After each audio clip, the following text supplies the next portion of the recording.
Mesdames et messieurs, bonjour, bonsoir. Je suis Patrick François et bienvenue sur Haïti Culture et Perspective, la chaîne qui dit du bien d'Haïti. Dans l'émission d'aujourd'hui, je reviens en 1991.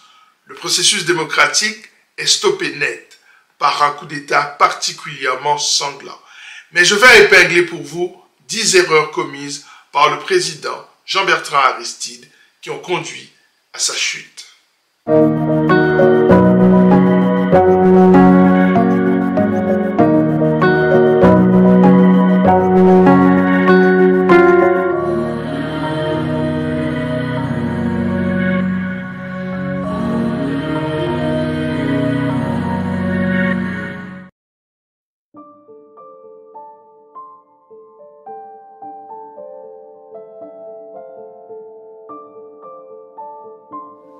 La première erreur commise par le président Aristide en 1991, c'est de ne pas avoir pris en considération un acteur majeur de la politique haïtienne, un acteur qui s'est politisé depuis la chute de Jean-Claude Duvalier en février 1986. Et bien sûr, cet acteur, c'est l'armée. Le discours prononcé par Aristide au lendemain de sa visite à l'ONU est arrivé trop tard. Or, la confusion entre Makout et militaires a pu mettre les militaires dans une forme de colère et dans une forme d'incertitude. Dès lors, il aurait fallu mieux gérer cette relation avec l'armée qui était l'acteur le plus important de l'époque.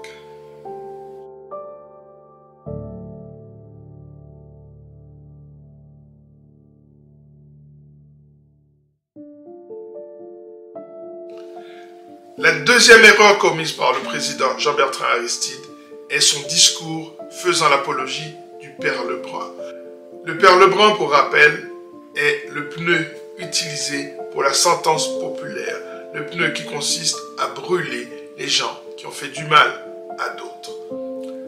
En faisant l'apologie du perlebrun, le président de la République affaiblit le système judiciaire puisqu'il donne la possibilité, ne serait-ce que morale, au peuple de pouvoir se faire justice lui-même.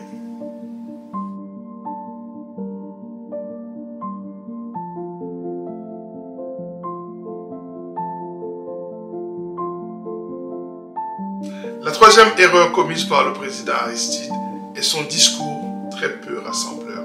Il a oublié que le premier devoir d'un chef d'État, c'est de rassembler son pays et d'arriver à aligner sur sa position même ceux qui n'ont pas voté pour lui.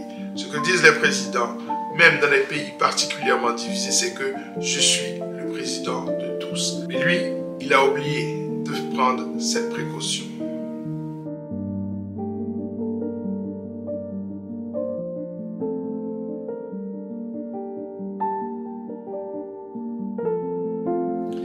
La quatrième erreur commise par le président Aristide en 1991, c'est le fait d'avoir confondu son rôle de président avec celui du militant.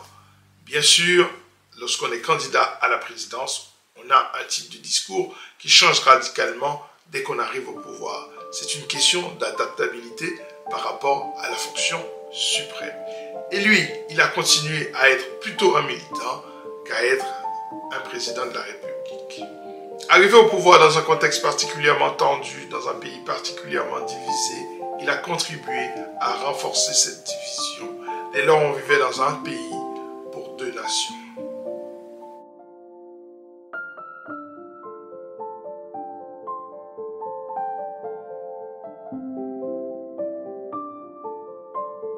La cinquième erreur commise par le président Aristide, c'est de ne pas avoir mis sur pied un gouvernement rassembleur, un gouvernement de coalition. Le discours aurait dû être un discours apaisant et le gouvernement aurait dû être un gouvernement représentant une large majorité. Cela aurait créé un consensus lui permettant de gouverner, de présider plutôt dans des conditions plus acceptables.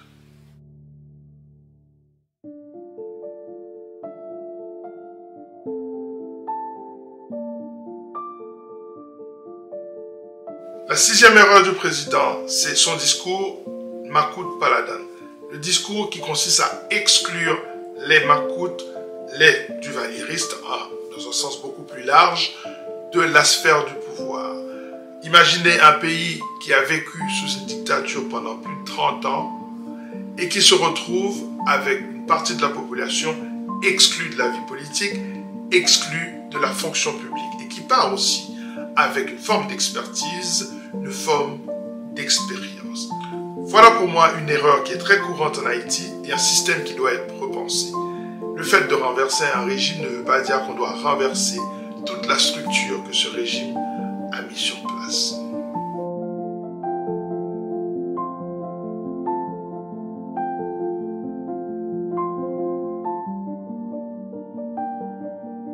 La 7e erreur commise par le président Aristide, c'est sa manière de traiter l'ancienne présidente Herta Pascal Trouillot, accusée de connivence avec les tontons Macoute et certains militaires lors de la tentative de coup d'État du 7 janvier 1991.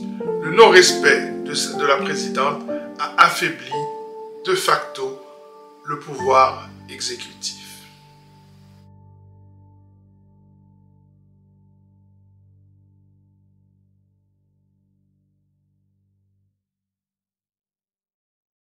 La 8e erreur du président Aristide, c'est de ne pas avoir intégré tout de suite la classe des affaires, faire appel à des éléments beaucoup plus progressistes dans cette classe des affaires qui s'est retrouvée menacée, suffisamment menacée par le discours du père Lebrun et le discours non rassembleur et qui n'a eu aucune difficulté à se rallier au financement du coup d'État du 30 septembre 1991.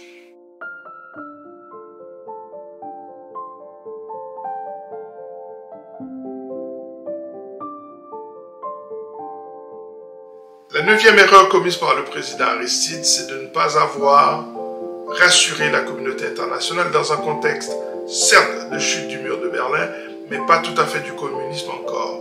On est tout près du putsch raté de Moscou, mais on se pose la question de quelle idéologie pour le monde, même si certains affirment la fin de l'histoire. Au niveau international, il y a toujours cette peur du communisme.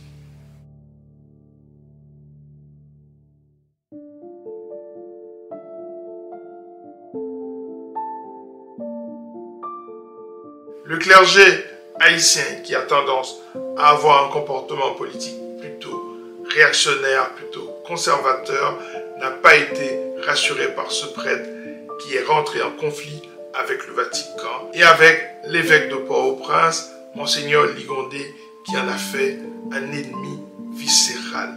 Voilà encore une erreur commise par le président Jean-Bertrand Aristide.